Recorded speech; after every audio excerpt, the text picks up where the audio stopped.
اللہ من ورائہم، اور اللہ ان کے پیچھے سے محیط، پورا اللہ نے ان کو گھیرا ڈالا ہوا ہے، یعنی اللہ تعالیٰ ان کو پورا اپنے احاطے میں لیے ہوئے ہے اور ان کو گھیرے ہوئے ہے پیچھے سے، اور وہ نادان آگے آگے اللہ کی نافرمانیاں اور اللہ سے ٹکر لے رہے ہیں، اور جب کہ اللہ تعالیٰ نے ان کو مکمل گھیرا ہوا ہے، جب وہ چاہے جہاں چاہے ان کو۔ اعوذ باللہ من الشیطان الرجیم، بسم اللہ الرحمن الرحیم۔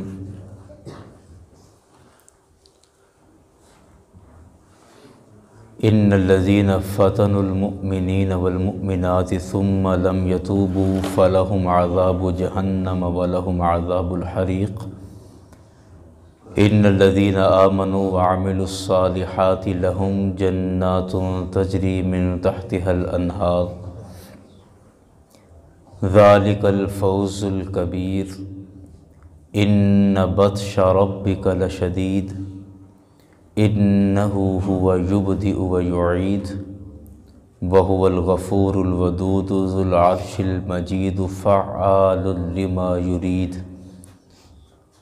هل اتاک حدیث الجنود فرعون وثمود بل الذین کفروا فی تکذیب واللہ من ورائہم محیط بل هو قرآن مجید فی لوح محفوظ۔ صدق اللہ العظیم۔ یاران گرامی، پچھلے سبق میں ہم نے سورہ البروج کی پہلی 9 آیات پڑھی تھیں، اور آج کے سبق میں سورہ البروج کی بقیہ آیتیں ہم پڑھ رہے ہیں، اور جو کل سبق بیان ہوا تھا اس میں اللہ تعالیٰ نے ان لوگوں کی مذمت کی جنہوں نے مسلمانوں پر ظلم و ستم کیا، اور فرمایا کہ ان الذین فتنوا المؤمنین والمؤمنات، کہ بے شک جنہوں نے مسلمان مردوں کو اور مسلمان عورتوں کو تکلیف پہنچائی، ثم لم یتوبوا، اور یہ تکلیف پہنچانے کے بعد پھر ساری زندگی توبہ نصیب نہیں ہوئی، ظلم و ستم کیا لیکن اس پر معافی نہیں مانگی، تو فرمایا فلہم عذاب جہنم، ان کے لیے جہنم کا عذاب ہے، ولہم عذاب الحریق، اور ان کے لیے آگ کا عذاب ہے۔ فرمایا ان الذین آمنوا وعملوا الصالحات، بے شک وہ لوگ جو ایمان لائے اور ایمان لانے کے بعد نیک عمل بھی کیے، لہم جنات تجری من تحتها الانہار، ان کے لیے ایسی جنتیں ہیں، ایسے باغ ہیں کہ جن کے نیچے نہریں بہتی ہیں، ذالک الفوز الکبیر، اور یہ بڑی کامیابی ہے، یہ بڑی کامیابی ہے کہ ایمان لے آئیں اور ایمان لانے کے بعد نیک عمل کرنا، یہ بہت بڑی کامیابی ہے، اور جنہوں نے یہ کیا ان کے لیے پھر جنتیں ہیں جس میں نہریں بہتی ہیں۔ اصل میں جو پیچھے بات چل رہی تھی کہ وہ جادوگر بادشاہ جس نے وہ خندق کھدوائی اور لوگوں کو اس آگ کے اندر پھینکا، تو اس کے بارے میں بات کی کہ بے شک یہ جو مسلمان مردوں کو یا مسلمان عورتیں ہوں، ان کو جو تکلیف پہنچاتے ہیں، اگر وہ اپنی زندگی میں اس بات سے یا اس گناہ سے توبہ نہ کریں اور بغیر توبہ کے مر جائیں، تو انہیں اس بات کا عذاب ہوگا، مسلمانوں کو تکلیف پہنچانے کا، ایذا پہنچانے کا عذاب ہوگا۔ اب یہاں پر جو لفظ ہے وہ فتنوا کا لفظ استعمال کیا گیا ہے، اور اس کا مطلب اگرچہ یہ واقعہ تو پہلی امتوں میں بیان کیا گیا تھا، لیکن اس کا معنی اور مفہوم آنے والے قیامت تک آنے والے لوگوں کے لیے ہے کہ جس نے بھی مسلمانوں کو تکلیف پہنچائی۔ اب یہ تکلیف کا لفظ اپنے اندر بہت ساری باتیں لیے ہوئے، بعض دفعہ تکلیف ایسی ہوتی ہے کہ کسی کو چوٹ پہنچائی، کسی کو مارا، لڑائی جھگڑا کیا، تو وہ تکلیف ہوتی ہے۔ بعض دفعہ مارا پیٹا نہیں ہوتا، لیکن آپ نے کسی کی بے عزتی کی، کسی کی توہین کی، اس کی عزت نفس کو مجروح کیا، یہ بھی ایک مسلمان کو تکلیف پہنچانا ہے۔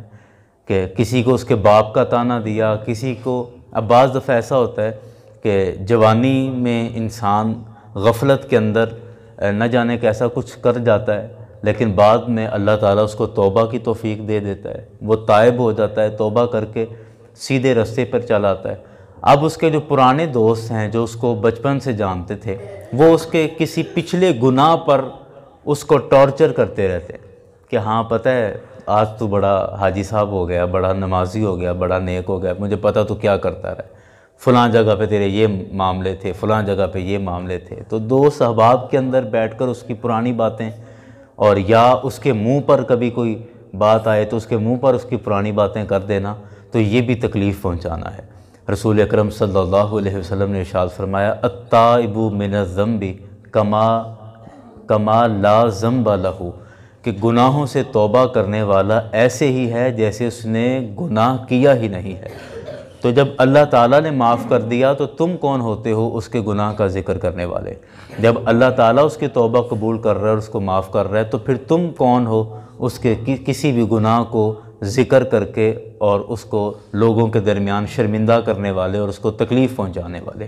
اور اگر تم نے ایسا کیا تو فرمایا کہ تکلیف پہنچانے والے کے لیے فَلَهُمْ عَذَابُ جَهَنَّمَ وَلَهُمْ عَذَابُ الْحَرِيقِ، کہ کسی کا گناہ یاد کروا کے وہ تو پتہ نہیں اس کو اس گناہ کا عذاب ملنا ہے یا نہیں ملنا، کیونکہ وہ تو توبہ کر چکا ہے، لیکن تم اس عمل سے اپنے لیے جہنم کا عذاب اکٹھا کر رہے ہو اور آگ کا عذاب اپنے لیے تم پیدا کر رہے ہو۔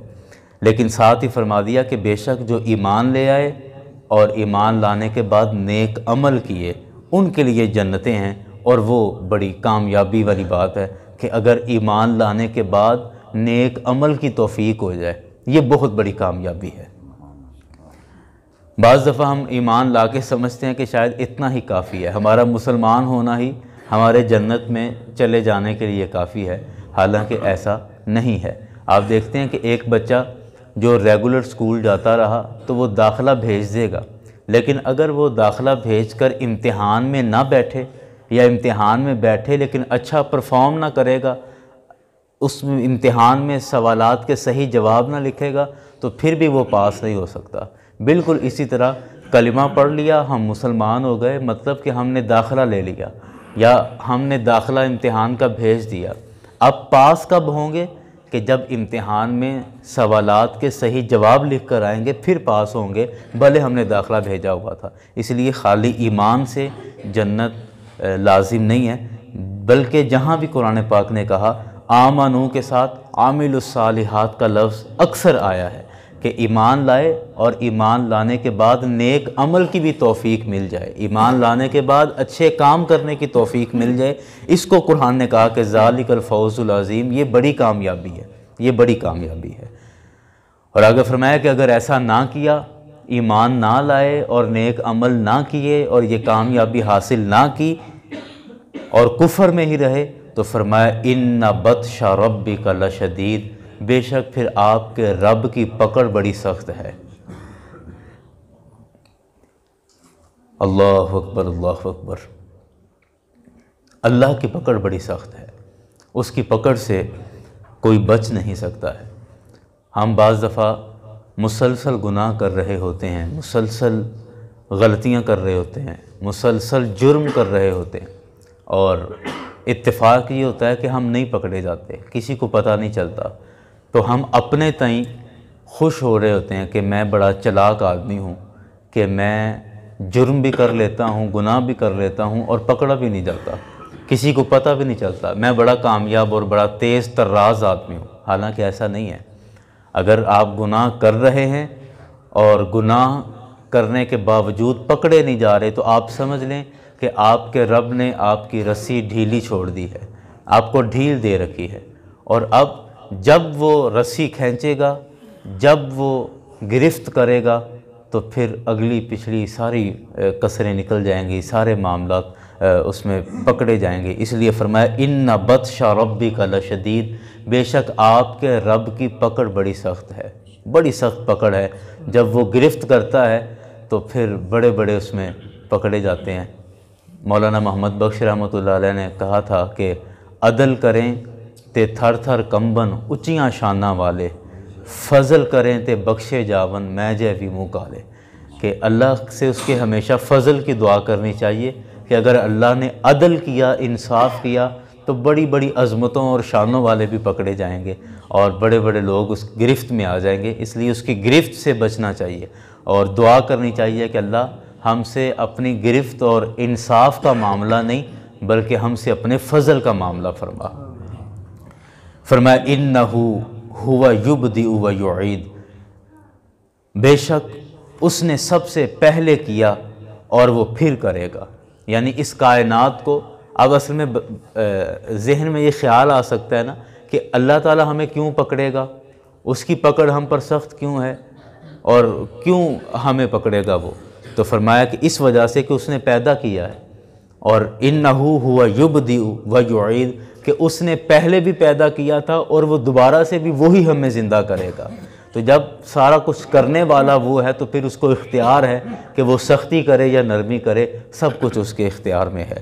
وَهُوَ الْغَفُورُ الْوَدُودُ، لیکن ساتھ یہ بھی فرما دیا، یہ قرآن کا حسن ہے کہ جہاں سختی ہے فوراً نرمی کی بھی بات کی، جہاں جنت کی بات کی فوراً جہنم کی بھی بات کی، جہاں لاڈ پیار کیا وہاں فوراً ڈانٹا بھی ہے، اور یا جہاں ڈانٹا ہے وہاں فوراً پیار بھی کیا ہے۔ یہ قرآن کا حسن ہے۔ یہ بات کرنے کے بعد کہا وَهُوَ الْغَفُورُ الْوَدُودُ، وہ بخشنے والا بھی ہے اور بڑی محبت کرنے والا بھی ہے، کہ یہ گھبرا نہ جانا، ڈر نہ جانا کہ کیا ہوگا، کیسے ہوگا۔ اور یہ اصل میں حضرت عمر رضی اللہ عنہ کی روایت موجود ہے نا، آپ نے کہا کہ انسان کو ہمیشہ خوف اور امید کے درمیان اپنی زندگی گزارنی چاہیے۔ آپ نے کہا کہ اگر اللہ تعالیٰ اس کائنات کے سارے لوگوں کی بخشش کر دے اور بس ایک بندے کی مغفرت کرے تو مجھے امید ہے اللہ کی رحمت سے کہ وہ ایک بندہ میں ہوں گا، اور اگر اللہ تعالیٰ سارے لوگوں کو معاف کر دے اور کائنات کے سارے لوگوں میں صرف ایک بندے کو عذاب دے تو مجھے اللہ تعالیٰ سے ڈر ہے کہ وہ ایک بندہ میں ہوں گا۔ یعنی ڈر وہ بھی انتہا کا، اور اس کے ساتھ اللہ کی رحمت کی امید بھی انتہا کی۔ تو ڈر اور امید کے درمیان جب ہم رہ کر اپنی زندگی گزارتے ہیں تو پھر کامیاب زندگی ہوتی ہے۔ اس لیے فرمایا وَهُوَ الْغَفُورُ الْوَدُودُ، کہ وہ بخشنے والا ہے، بڑی محبت کرنے والا ہے۔ ودود کا معنی محبت کرنے والا ہے۔ ذو العرش المجید، عزت والے عرش کا وہ مالک ہے۔ فعال لما یرید، اور جو چاہے وہ ہمیشہ کرنے والا ہے، اور وہ مالک ہے۔ مالکوں کو کوئی پوچھ نہیں سکتا کہ یہ کیوں کیا ہے، نوکروں سے پوچھا جاتا ہے کہ یہ کیوں کیا اور یہ کیوں نہیں کیا، مالک سے تو کوئی نہیں پوچھتا۔ اس لیے کہا فعال لما یرید، ہمیشہ جو چاہے وہ کر لینے والا ہے۔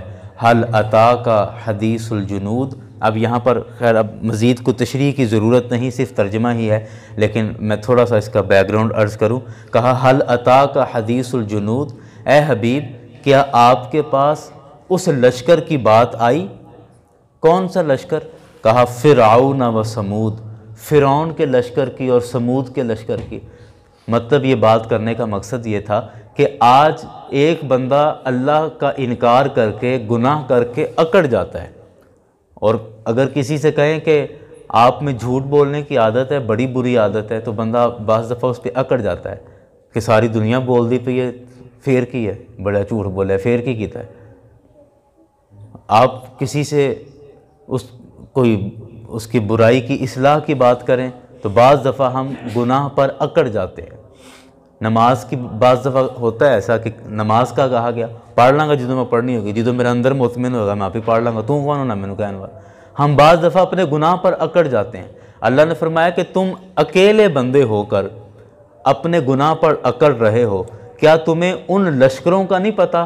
وہ فرعون جو پوری سلطنت پر حکومت کرنے والا تھا اور ہزاروں لاکھوں کی فوج جس کے پاس تھی، لیکن وہ اللہ کے سامنے اکڑا تو کیا ہوا اس کا کہ دریا کے اندر اس کو غرق کر دیا گیا اور بچنے کا موقع تک نہیں ملا اس کو۔ اسی طرح سمود کے ساتھ کیا، قوم سمود کے ساتھ کیا ہوا؟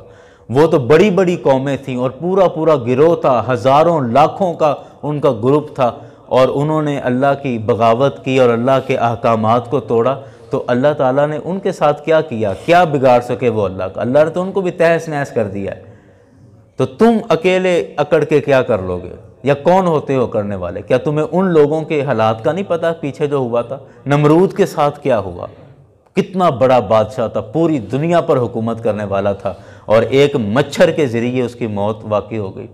تو اللہ تعالیٰ کی پکڑ سے ڈریں اور اللہ کے نافرمانی کر کے اکڑنے سے ڈریں۔ یہ جرم کو مزید سخت کر دیتا ہے۔